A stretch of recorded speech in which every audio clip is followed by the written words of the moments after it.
మొన్నటి సంధి ఒకటే మాట్లాడుకుంటురు. నిర్మలమ్మ ఏం చేస్తుందో, ఎన్ని పైసలు ఇస్తుందో, రైళ్ళు ఇస్తుందా, ఫ్యాక్టరీలు ఇస్తుందా, కాలేజీలు ఇస్తుందా, కంపెనీలు ఇస్తుందా, రేట్లు పెరుగుతాయా తగ్గుతాయా, ఓ గిట్లా ఒక్కొక్కటి కాదు పొర్రి. ఎవ్వలను చూసినా నిర్మలమ్మ పద్దు ముచ్చట్లే మాట్లాడుతుర్రు, ఆశలు గట్టిగానే పెట్టుకుర్రు అన్నట్టు.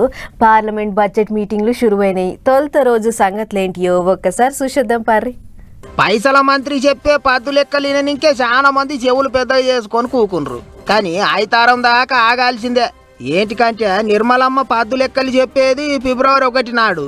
ఇక దానికంటే ముందు బుధవారం నాడు పార్లమెంటులో రాష్ట్రపతి ముర్ము మేడం ముచ్చట నడిచింది. సెంటర్ సర్కార్ వాళ్ళు దేశాన్ని ఎట్టెట్టిగుర పెడతాన్రు, ఏం కథ అనేది అన్ని తీర్లు చెప్పుకొచ్చింది మేడం. మస్తు మెచ్చుకున్నది. 25 కోట్ల మందిని పేదరికం నుంచి బయట పడేసిండ్రని, దేశం అంతా కలిపి 100 కోట్లకు ఎక్కువనే గ్యాస్ కనెక్షన్లు ఇచ్చిండ్రని, అన్ని తీర్ల పరుగులు పెట్టిస్తుండ్రా అన్నట్టు మాట్లాడింది. ఇక అది అట్లుంటే పైసల మంత్రి నిర్మలమ్మ ఇప్పటికే వరుసగా 8 సార్లు పద్దు లెక్కలు చెప్పబట్టి ఈ మల్క 9వసారి. ఇక బడ్జెట్ అనగానే ఏం రేట్లు పెరుగుతాయో, ఏం రేట్లు తక్కువ అవుతాయోనని ఉన్నోళ్ళ కాడ నుంచి లేనోళ్ళ దాకా అందరు ఎదురు చూస్తుంటారు. అసలే రేట్లు శీతం పెరిగి పాడైనాయి. అందుకే నిర్మలమ్మ పద్దు లెక్కల మీద పబ్లిక్ గట్టిగానే ఆశలు పెట్టుకుంటారు. ఈసారి కూడా సామాన్యులకు, పేదోళ్లకు, రైతన్నలకు రెక్కాడితే గాని డొక్కాడని పబ్లిక్ మీద వదన పడకుండా చూడాలి అన్నట్టు కోరుకుంటారు. పెట్రోల్, డీజిల్, గ్యాస్ ధరలను ఏదైతే 2014 ఎన్నికల కన్నా ముందు మేము అధికారంలోకి వస్తే 300 లోపు సిలిండర్ ధరని, 50 రూపాయల లోపు, 35 రూపాయల లోపు పెట్రోల్, డీజిల్ ధరలను తీసుకొస్తామన్నారు. ఇప్పటికైనా కనీసం పెట్రోల్, డీజిల్, గ్యాస్ ధరలని జీఎస్టీలో చేర్చాలని చెప్పేసి ప్రధానంగా ఇవాళ ప్రజలు డిమాండ్ చేస్తూ ఉన్నారు. అదేవిధంగా నిత్యావసర వస్తువుల ధరలు కూడా విపరీతంగా పెరిగినాయి. ఆ ధరల్ని కూడా తగ్గించాలి.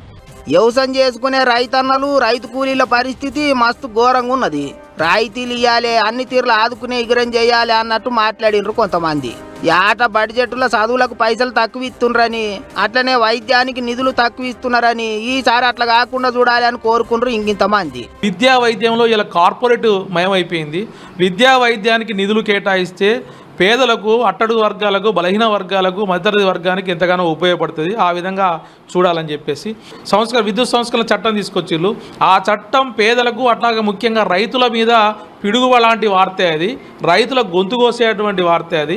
కాబట్టి ఈ సంక్షేమ పథకాలన్నీ కూడా అట్టడుగు వర్గాలకు చేరే విధంగా బడ్జెట్లో నిధులు కేటాయించాలి. గిట్లా ఎవరన్నా కదిలిచ్చినా రేట్లు తక్కువ చేయాలి, రైతులను ఆదుకోవాలి, పైసల మంత్రి పద్దు లెక్కలు జర చూసి రాయాలి అన్నట్టు మాట్లాడుతుండ్రు. ఎట్లా పడితే అట్లా రేట్లు పెంచుకుంటూ పోతే దినం కైకిలి చేసుకుంటే గాని బతకలేని పబ్లిక్ ఏం తినాలి, ఏం కొనాలి అని గర్వైతుర్రు ఇంకింతమంది. మరిగా చూడాలి ఐతారం నాడు పద్దు లెక్కలు ఎంతమందిని మురిపిస్తాయో, ఎంతమందిని ఉడికిస్తాయో.